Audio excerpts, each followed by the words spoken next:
1 Timóteo, capítulo 4 e 5.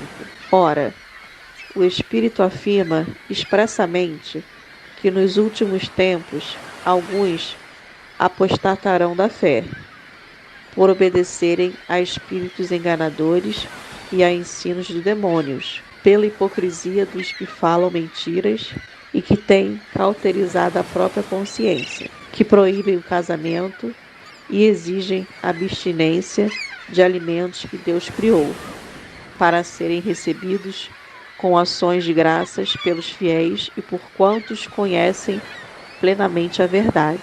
Pois tudo que Deus criou é bom, e recebido com ações de graça, nada é recusável, porque pela palavra de Deus e pela oração é santificado. Expondo estas coisas aos irmãos, serás bom ministro de Cristo Jesus, alimentado com as palavras da fé e da boa doutrina, que tens seguido. Mas rejeita as fábulas profanas e de velhas caducas. Exercita-se pessoalmente na piedade, pois o exercício físico, para pouco, é proveitoso, mas a piedade para tudo é proveitosa, porque tem a promessa da vida que agora é e da que há de ser. Fiel é esta palavra e digna de inteira aceitação. Ora, é para esse fim que labutamos e nos esforçamos sobremodo, porquanto temos posto a nossa esperança no Deus vivo, Salvador de todos os homens, especialmente dos fiéis. Ordena e ensina estas coisas. Ninguém despreze a tua mocidade.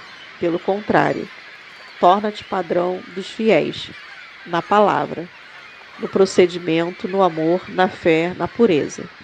Até a minha chegada, aplica-te à leitura, à exortação, ao ensino. Não te faças negligente para com o dom que há em ti, o qual te foi concedido mediante profecia, com a imposição das mãos do presbitério. Medita estas coisas e nelas se diligentes, para que o teu progresso a todos seja manifesto. Tem cuidado de ti mesmo e da doutrina. Continua nestes deveres, porque fazendo assim, salvarás tanto a ti mesmo como aos teus ouvintes. Não repreendas ao homem idoso, antes exorta-o como o pai, aos moços como a irmãos, às mulheres idosas como a mães, às moças como a irmãs, com toda a pureza. Honra as viúvas verdadeiramente viúvas, mas se alguma viúva tem filhos ou netos, que estes aprendam primeiro a exercer piedade para com a própria casa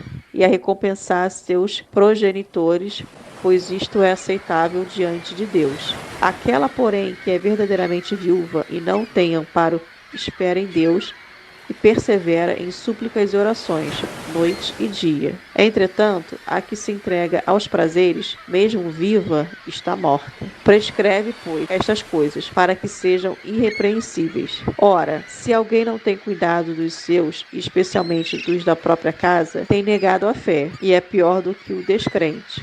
Não seja inscrita, senão viúva, que conte ao menos 60 anos de idade, tenha sido esposa de um só marido, seja recomendada pelo testemunho de boas obras, tenha criado filhos, exercitado hospitalidade, lavado os pés aos santos, socorrido a atribulados, se viveu na prática zelosa de toda boa obra, mas rejeita viúvas mais novas, porque quando se tornam levianas contra Cristo, querem casar-se, tornando-se condenáveis por anularem o seu primeiro compromisso.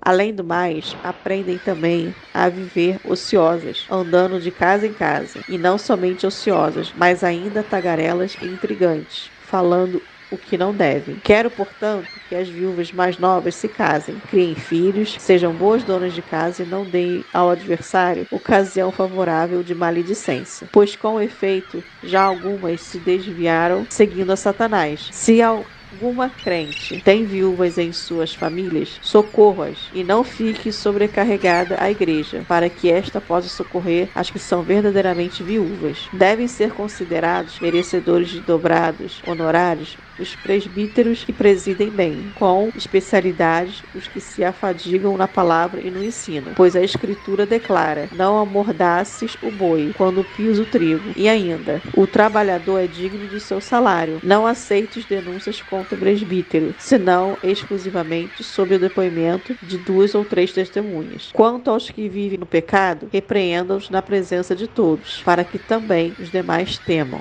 Conjuro-te perante Deus e Cristo Jesus e os anjos eleitos que guardeis estes conselhos, sem prevenção, nada fazendo com parcialidade. A ninguém imponhas precipitadamente as mãos. Não te tornes cúmplice do pecado do outro. Conserva-te a ti mesmo puro. Não continues a beber somente água. Usa um pouco de vinho por causa do teu estômago e das tuas frequentes enfermidades. Os pecados de alguns homens são notórios e levam a juízo, ao passo que os dos outros só mais tarde se manifestam. Da mesma sorte também as boas obras, antecipadamente, se evidenciam e quando assim não seja, não podem ocultar-se.